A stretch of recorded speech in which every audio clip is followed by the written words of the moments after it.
लगातार हो रही बारिश ने जनजीवन को अस्त व्यस्त कर दिया है। बारिश से जम्मू पठानकोट राष्ट्रीय राजमार्ग पर सहार खड्ड स्थित पुल क्षतिग्रस्त हो गया है। गनीमत है कि पुल को कुछ दिनों से आवाजाही के लिए बंद कर दिया गया था। हालांकि आने वाले दिनों में इस पुल के बंद होने से राहगीरों को गंभीर ट्रैफिक समस्या का सामना करना पड़ सकता है। इंतजामिया ने इस मार्ग पर वैकल्पिक व्यवस्था की उम्मीद जताई जा रही है।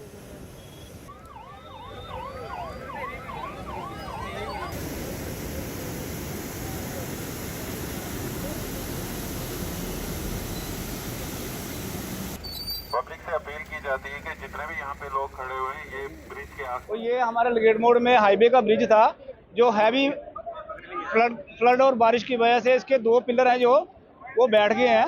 और इससे अभी पूरा जो यातायात का साधन है वो सारा बाधित हो जाएगा और जनता को काफ़ी प्रॉब्लम होगी।